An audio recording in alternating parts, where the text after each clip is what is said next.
085 6060 973. Text 84850. Tweet at LBC 973. This is Call Clegg on London's biggest conversation, LBC 97.3. It's 9 o'clock on Thursday, the 30th of January. That means it's time for Call Clegg with me, Nick Clegg, here on LBC 97.3. I'll be taking your questions for the next half an hour, so do get in touch on 0845 6060 973. You can email at lbc.co.uk, and of course you can also watch in high definition, no less, on the website, lbc.co.uk. And just before, I'm sorry to interrupt you, Deputy Prime Minister, but I've been saying all morning there's a major announcement coming up during our time together that affects you, me, the future of this programme, and indeed the whole future of LBC. That's coming up. I've been mentioning it a couple of times. Let's just say that the conversation is going to get even bigger than it has been, Mr. Clegg, so we're going to announce it in a few minutes' time. I thought you were about to say you're going to give me my P45 on this job or something. No. I think we might bolt the door and keep you in here, actually. You're always welcome. Where were you yesterday for PMQs? I didn't see you. I was at a family funeral. Oh, I do apologise, sir. I'm so sorry. It was an elderly member of my family, okay. but not... Well, you were missed. I looked for you. You didn't have the usual elan. I'm so glad you were looking out for my silent presence at PMQs. We've got you here anyway. Very good. First caller, David in Enfield. Hello, David. Yes. Good morning, Mr. Clegg. Good morning, listeners. Hello. I've got a question about the situation with the Syrian refugees. Yep.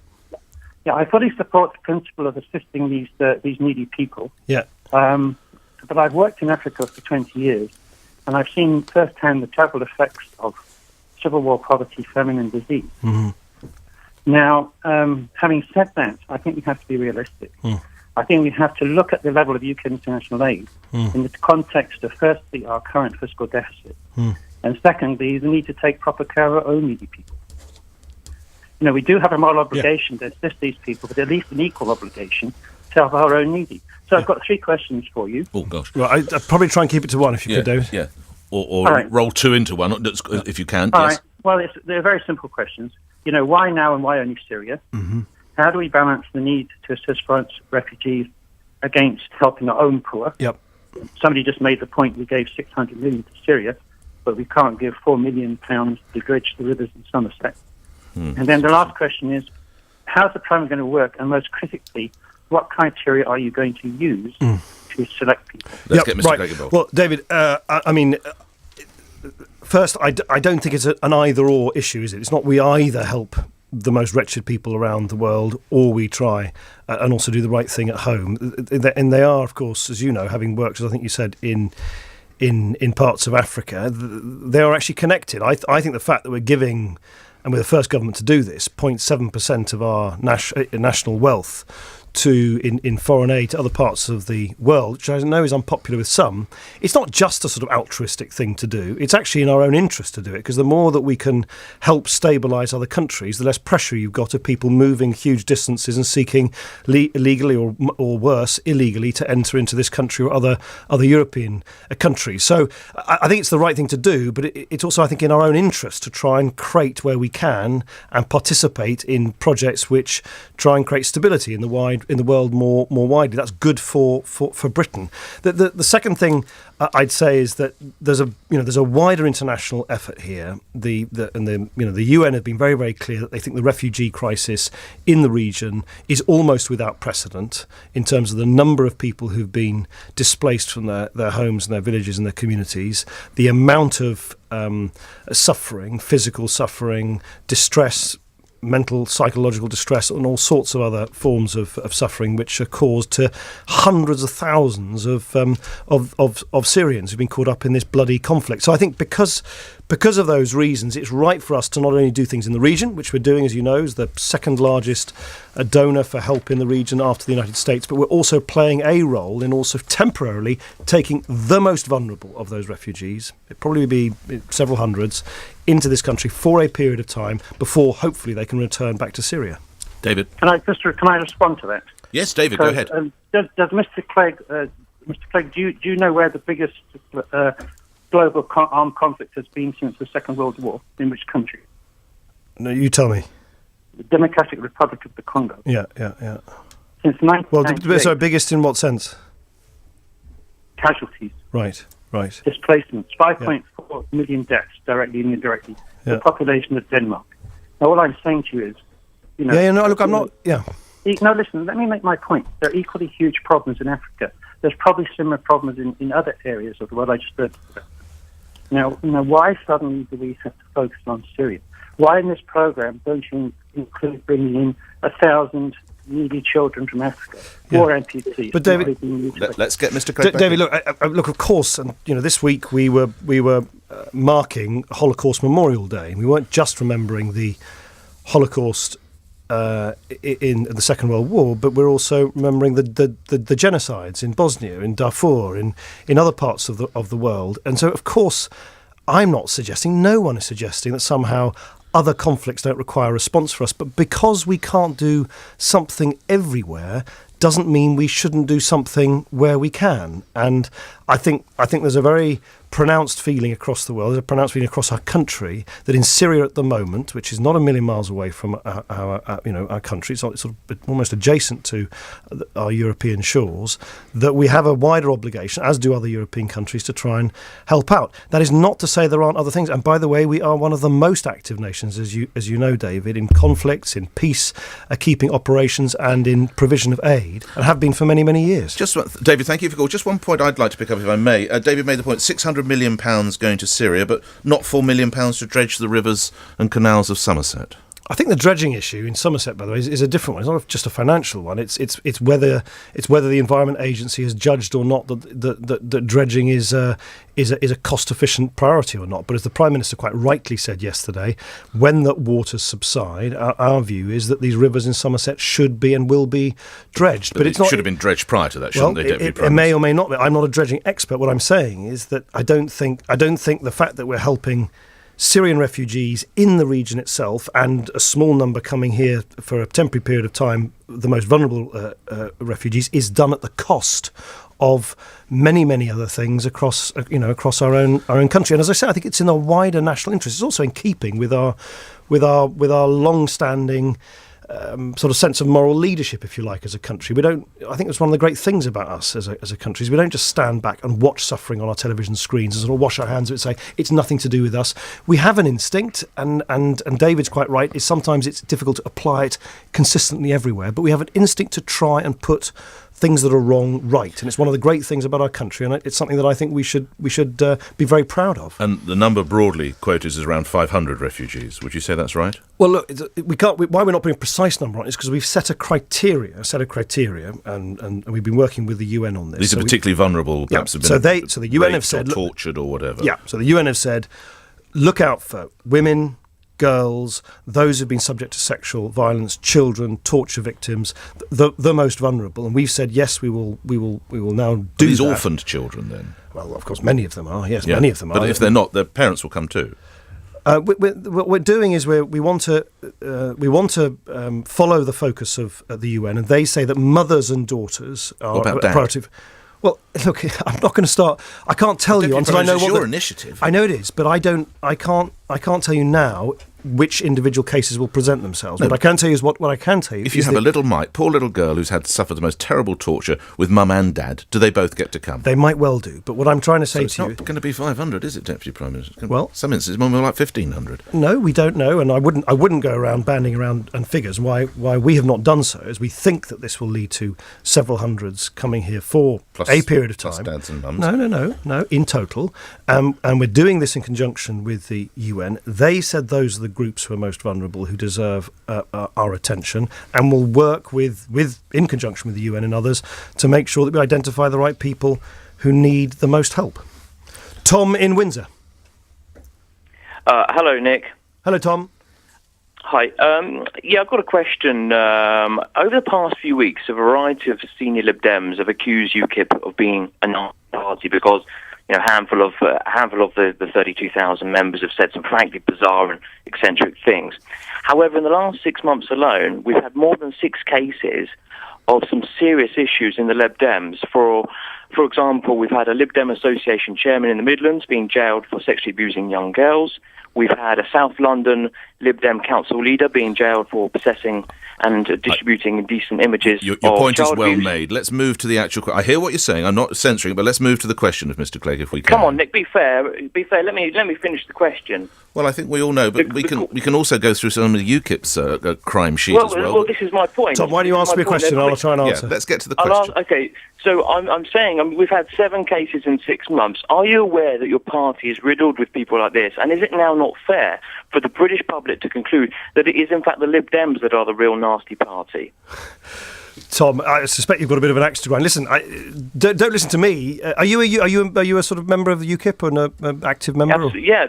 But listen to your own leader. Fine. Your own leader says that your party's populated with Walter Mitty's and that your last manifesto was drivel. So I mean, you don't need to take. What about your party, Nick? No, Tom. I know. I will come to my own party in a minute. But you are actually asking a question about my or indeed Liberal Democrat views of UKIP. All I'm politely suggesting to you is you don't need to listen to anyone other than your own party leader who suggests that your party is populated by fantasists, Walter Mitty characters, and that the policies that you put forward at the last general election were complete and utter nonsense. Now, that's just I can't do better than what Nigel Farage says about your own party. As for some of the individual acts of wrongdoing, allegations that have cropped up. Most recently, a Lib Dem councillor in Weymouth, who it appears is accused of some very, very serious wrongdoing. I think I've been very open about the fact that where we have not reacted as promptly as we should, I've been really quite open about that, not least on this show, and said that we need to do better. But in other cases, we've acted very promptly indeed, if necessary, suspending people from the party altogether the moment these things are coming to light. But Tom, at the end of the day, I think parties, yes, they're about individuals, but they're also about policies, of which I understand now your party has none because you've torn up your existing manifesto. But it's also about values, and the values that my party believes in. Yes, they're different to yours, because I don't believe that pulling up the drawbridge, blaming everybody else for the woes in our country is the way in which we can get the best out of our country. I think we're a generous-hearted, strong country. We've got to do the difficult work of creating a strong economy, but do it as fairly as possible, and not this kind of endless politics of finger-pointing blame that seems to be the hallmark of your party. So, yeah, there is a difference. Quick response from you, Tom. Well, the thing is, Nick and his party are quick to say that, if we have a few cranks saying some pretty odd things, that is the view of UKIP. And yet when we've got some cranks being charged with child rape, that's not the view of Lib Dems. You can't have it both ways, Nick. No, but Tom, neither can you. It's your own party leader who says your party's full of fantasists and your own policies are nonsense. I can't. You can't start going around saying to other parties, don't say disobliging things about us if your own party leader says deeply disobliging things about you. I mean, I can't. I really suggest you should have a quick chat with Nigel Farage if I were you. Just to pick up on something you said there, you refer to the Liberal Democrat councillor. I think this is Ryan Hope down in Weymouth. He faces 7 charges, including rape of a child and sexual assault of a child. He denies all counts. Trial is obviously coming, so we can't talk about that. It is reported, though, that the Lib Dem party had a failure in communication between the local and national party, and that's why his membership was not suspended more rapidly. So this is another failure on your watch, Mr. Clegg. It's in this case, you're quite right. The local party did not tell anyone in my office or in the party centrally what was going on, and that was in my view, a very serious mistake. What action have you taken? Well, the moment it was actually finally brought to my attention, we suspended him immediately. Of course, these allegations are incredibly serious. As you say, they're now in the courts, and he denies them, so it's not for you and I to... Is the party machine working as well as you want it to be, Mr. Clegg? Clearly, when a local party is aware of allegations of that gravity, of that seriousness, and choose not to pass it, if you like, up the food chain, something has gone wrong. And I am not happy at all, to put it mildly, that a local party, and I don't care who's in it or where they are, if you are confronted with those kind of allegations about a Liberal Democrat member, you tell somebody else so that action can be taken. You don't sit on that. So you've instituted a new reporting mechanism? Yes, well, look, you don't need to institute it. It's common sense that you should do that. It's not working, though, is it? Or it hasn't worked. No, we talked about this so many times. You're right, I can improve the rules all the time, right? And we've done so. Of course there are rules in place which say that if there are allegations which come to light like that, then action should be taken promptly. When people don't follow those rules, that is something which I both regret and is a source of immense frustration to me. And I'll make absolutely sure that everybody understands that this shouldn't happen again. John in West Molesey.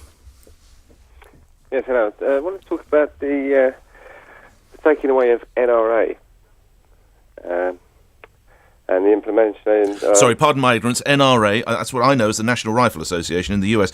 Pardon me. What is the NRA, John? Sorry, the National Rivers Authority. Ah, right. Okay. So you say taken away. What has that been disbanded? Well, it's been replaced. I see. With your contractors. Right. And it's been run completely inefficiently, as we can see at Right. this moment in time.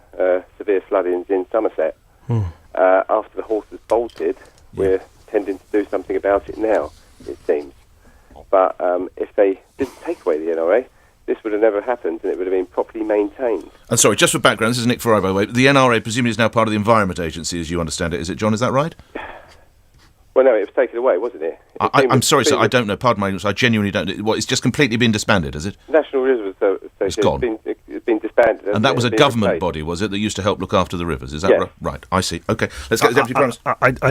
I'll need to check, and of course I'll go back to you, John. It's But got to be I part don't. of the Yes, I don't think the case is that there's just nobody there who is seeking to manage our extensive river network. But of course, as you know, there's a constant attempt to try and rationalise the number of public or semi-public bodies, so you don't have this great sort of web of quangos or semi-quangos, which can often be inefficient and quite expensive. But I'll look into exactly the reform.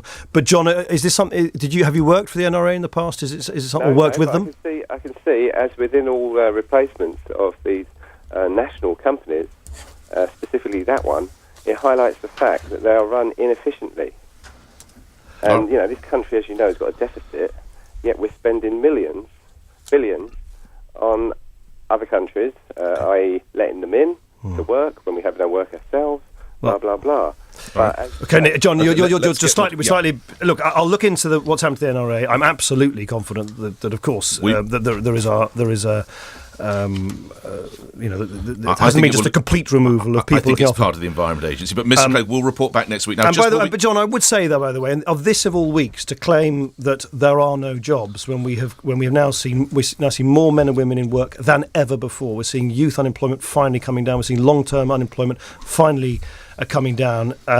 We've got the lowest rate of unemployment for many years. There's still some way to go, but I really would, John, just urge you not to kind of like sort of talk our economy down. We've been through some really difficult times, but not least, and I say this with some pride, because of what we as a government have done by sticking to a pretty difficult, plan. We're seeing a lot of jobs being created, and that's very important for people listening to this programme. Just before we come back to questions, just gone 9:15. In case you weren't with us at the start of the show, a reminder: there's a major announcement in just over 10 minutes' time.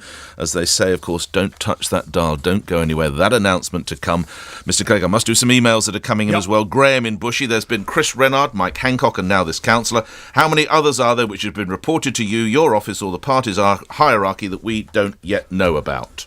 Of course, I'm not sitting on any allegations which haven't come to light. That's not.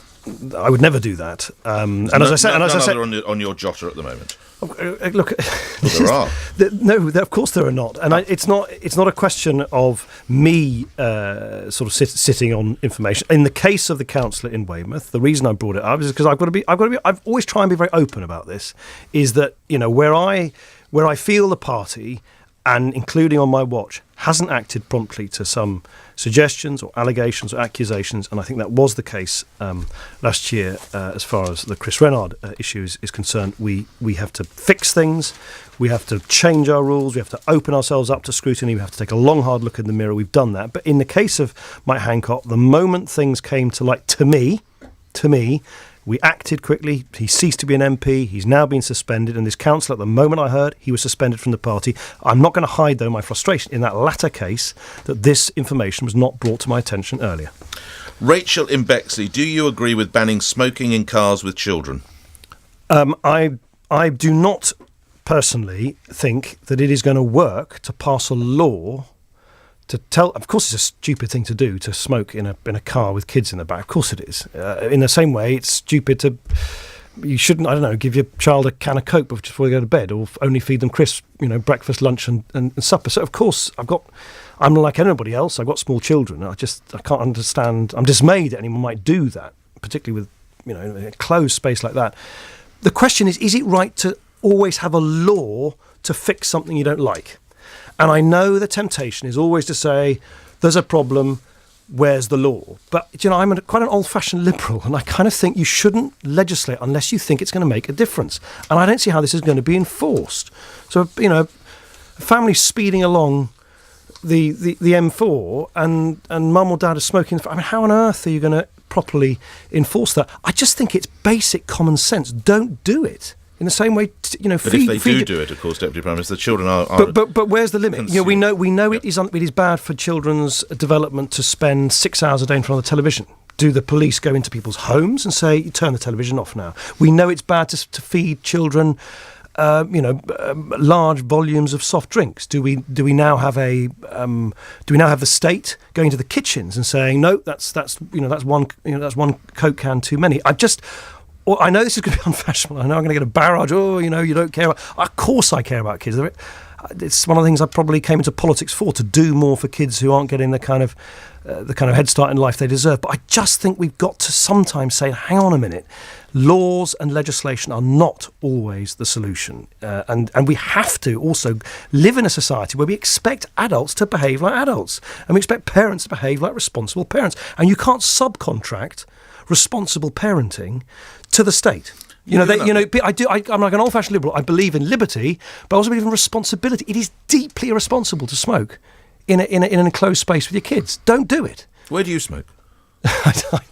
Oh God! You have this fascination about I worry about your health. You are so kind. As I said to you, I am on an ongoing journey of weaning myself off. Not quite there yet. It is patchy progress, but it is progress nonetheless. You're forced into the back garden to smoke, listen. I hope my children are not listening, because I don't think they even know that I've ever touched a cigarette. Oh no! Well, stop yeah, there. So let's just stop. No, I don't want to get Dad involved. Right, let's move on, sir. I think we have more calls. Douglas in Windsor. Oh, it's a second call from Windsor. Indeed, yeah. Hello, Douglas. Yeah. Good morning, Nick. Morning. When are you going to do something about the FAST, which is the human rights for a single terrorist? I think he was known as BM. That his rights are overriding the rights of all the other individuals that should have a good life. Where I think that he won't be tagged, he won't be incarcerated. We don't know where he is and who he is. But he could go around, and because of his connections and his past, he could potentially blow up part of the country. This is someone who is an Al-Qaeda trained bomb maker. He associated with people who were convicted of plotting to try and blow up the Ministry of Sound and Blue Water. He can only be known as BM now, it is reported, and he's out and about when his brothers have been killed by a drone attack. We can't give his name, we can't even say which part of town he comes from. And in part, a lot of blame levelled at you, Mr. Clegg, and also the introduction of TPIMS and what is deemed to be your soft stance on areas such as this. Deputy Prime Minister. Look, I need to look at the case, Douglas, that you're raising, because I haven't seen it before. I see it's in the paper. But hang on. There's an underlying point here, which is, firstly, were we as a government, and by the way, this is something that the Conservatives were as committed to in their manifesto as we were we right or wrong to reform the old so-called control orders? And for those who aren't aware of all of this, as you know, control orders under Labour were basically were sort of restrictions on your freedom and your movement, even applied to people who you couldn't sort of bang up in court, because you couldn't prove in court that they could be fully prosecuted, right? So it's people who weren't proven to be guilty, but we still wanted to keep a proper eye on them. The problem with control orders was you had lots of people who just absconded from them, and they kept being challenged in the court. So they weren't legally watertight, and they weren't working in practice. So we've replaced them with something else, and if you must know, the acronym is called TPIMS, which seeks to have the same effect, but does it in a legally more secure way. And they're already proving to be more legally secure. They're not being challenged. How would you say they're more secure? There's two people on the lam at the moment, no? Well, listen, at the end of the day, if you can't lock somebody up, right? You can't lock somebody up. You can't prosecute someone in court for one reason or another. You're always going to have this grey area about how do you then curtail their liberty, if you like, in the name of public safety, but you can't put them behind lock and key. Now, the problem, problem was as present under control orders as under TPIMS. But under the ones that you like, they're allowed to go back to their place of residence.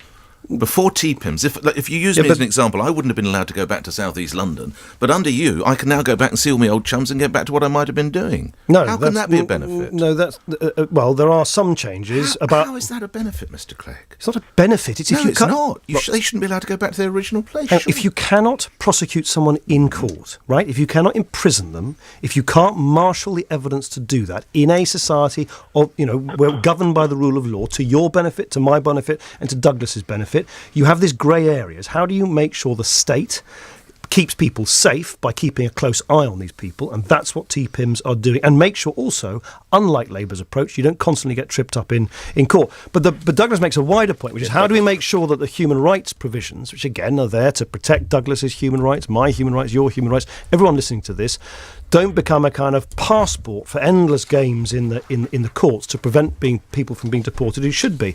And that's why we have, in the immigration bill, which is being debated today in the House of Commons, that's why we've said that we're tightening up the way in which the courts can interpret something called Article 8, the right to a family life, so that can't just become an excuse for unjustified sort of legal procrastination. And also why we've today announced, Theresa May has announced, I know it's controversial, but I think it's justifiable, that in a very, very, very small number of cases, people who have taken up British citizenship, aren't born as British citizenship, but have taken up British citizenship, but pose a real threat to the security of this country, that citizenship can be revoked. Douglas? Well, let's get that through, because that is one thing that we would need, and that would actually make many millions of people in the country very happy, because at the end of the day, you're always saying, because of their human rights, they can't go back to that country, or they were born here and they were British. And their whole intent is to stay here, milk the system, cock a snoot to us all the time, and then at the opportunity that they have, blow us up. And they don't work by any rules, regulations of human rights or whatever. They were only there to do that, and they laugh at the farce, which is the law, because it's in their favour and it's against us. And then we get 7-7 over here, and you say, we're going to do this, we're going to do that, and what happens? Yeah, but Douglas, can I just say to you, look, it is, whether you like it or not, it's a balance. Because if we were just to sort of throw away law, right, just throw away due process, actually the extremists would have won. Because they want to turn us. They want to turn us away from democracy, away from the rule of law, away from freedom, away from the things that you and I believe in. So don't let them win by turning us into a kind of, unfree state. So we have to protect the rule of law. That's what protects us all. It's kind of a part of our way of life. And what I'm trying to say to you is what we're doing within that proud British tradition, which we've got to protect from these violent would-be terrorists and people who want to do us harm, is at the same time make sure that we keep the British public safe. And that's where there is, yes, frankly, a bit of a grey area for those people who we know want to do us harm, but we can't prosecute in court. It's about TPIMs. And also where we want to uphold human rights, but make sure they don't become a kind of endless source of kind of endless legal process, which I think has been frustrating in some cases. Right, that announcement in just a moment after an email, and one more quick question. The email, Mr. Clegg, is this. This is from Elliot. I trust you will support Mr. Nawaz in the whipped-up cartoon episode. It's time politicians pushed back against efforts to stifle freedom of expression. This, I imagine, is Majid Nawaz, who's a prospective candidate for Kilburn and Hampstead. Well, I've got to say at the outset, and I know how very strongly people feel about this in this is just remind the people, this is a cartoon that he's involved in, isn't it, Mr. Clegg? Yes, and the subsequent cartoon and subsequent debate has caused a lot of offence to many Muslims across the country. But can I just say, we simply cannot tolerate anyone in a free country where we have to protect free speech, even if that free speech might cause offence to others, being subject to death threats and being put under, them and their families being put under extraordinary pressure to recant what they said. Having said all of that, I'd be the first to say that when you're dealing with issues of religion and deeply held faith, you've got to express yourself moderately and sensitively and with respect one to the other. That's the corollary of freedom of speech, is that also the freedom to deploy that freedom of speech in a sensitive, moderate way. And that's why Majid has been right to express and acknowledge regret that some of the ways he's responded in the debate has not been in the right way. But I just kind of think, however strongly people feel on either side of this debate, and I acknowledge and respect that this touches a very, very kind of sensitive area of belief. Yeah, I just think we cannot be in any way tolerant of that kind of level of threat to someone who says something that someone else doesn't like. His single quote's crime was to tweet a cartoon of the Prophet Muhammad and Jesus greeting each other. I've seen the cartoon. I'm sure you have, Mr. Clegg. I don't find it particularly offensive. More than 20,000 people have signed an online petition for your candidate to be dropped as the Lib Dems. You're not dropping him. No, he's not going to be dropped as a Liberal Democrat candidate. He has the right, as any Muslim, non-Muslim, anyone of any faith and none in this country has, to say things even if that causes offence to other people. It so happens that what he does and has caused real offence to many, many Muslims in this country. I think that, and all I would say is that we have to make sure that debate, sensitive though it is conducted in a respectful way, in moderate terms. I would not have tweeted that thing, clearly, because it is an extremely... Should he have tweeted it? Well, look, he's done it. But should he have done it? Look, I do not think he should have responded, and he's acknowledged this. No, should he have tweeted it? Look, I will defend anyone's right to deploy the freedom of expression in this country. So he could have tweeted it? Well, he has tweeted it. So it was okay that he tweeted it? I'm not going to start censoring people in a free society. We live in a free society. I'm the leader of a liberal party that has done more than any other party in this country to protect freedom of speech. But that is not to say that this has not caused offence. It's caused real offence, and it's not to say that I expect everybody involved in this debate to treat each other with respect and to talk to each other and about each other in more moderate terms than has been the case over the last week or so. Now, time for the announcement that I've had you hanging on for. I can't bear the suspense. Well, I'm hugely honoured and delighted to be able to share, Deputy Prime Minister, with you, and most importantly, even more importantly than you, so with all our listeners, exciting news about LBC, because from Tuesday, the 11th of February, LBC goes nationwide on DAB digital radio. Yes, that's right. As well as hearing it, of course, on 97.3 FM in London, and online, and on your mobile, internationally, of course, and in your homes and offices and cars across the UK. You can listen to us on every digital radio. It's the most significant development in the radio station's history. We're telling you now, LBC National Digital Radio from Tuesday, the 11th of February. It's more of the Cool Clegg effect, of course, Deputy Prime Minister. I doubt that, but it's great news. It's fantastic. So everyone from Cornwall to... Absolutely. To Inverness, Absolutely. to Liberal Democrat constituencies, as it happens. But that's not obviously the reason you're doing it. But, no, the great Lib Dem family. No, but it's great. That's congratulations. Across the land. Yeah, all over the UK. And, of course, you'll be able to skip your calls in to Deputy Prime Minister on Cool Clegg. Join in the conversation with all our other colleagues and guests on LBC. Here's some history. LBC was first established in 1973. Then it stood for the London Broadcasting Company. It was actually the first ever commercial radio station in the UK, just over 40 years ago. It's built a formidable reputation. This is how it launched.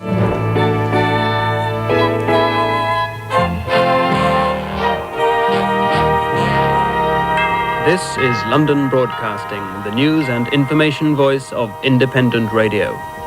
Welcome to LBC at 6 o'clock, October the 8th. My name's David Jessel. This is The Morning Show, and here's the news. And the headlines then were the Middle East War, meeting of the United Nations Security Council called after a request from Washington, and a Soviet warship has fired a torpedo during a NATO exercise in the North Sea. Cool Clegg was not around in those days. Since 2007, LBC has stood for London's biggest conversation. Now the owners Global have decided to invest more into the development of the station. It will transmit nationally. LBC makes history. It changes its name for just the third time. From 11th of February, it's leading Britain's conversation. LBC stands for Leading Britain's Conversation, and it all takes place Tuesday, the 11th of February at 7. With me, we go nationwide. Thanks for all you've done. You've improved the jingle since 1973. It has got a bit. It's got a bit more. Bit more user friendly, I think, isn't it? I was just thinking, if ever your missus had a spare day, we could get into Europe as well. Well, there you go. Go global. And you're with us next week. Yes, indeed. Thank you very much indeed. Thanks to Deputy Prime Minister Nick Clegg appearing here on LBC, soon to be leading Britain's conversation.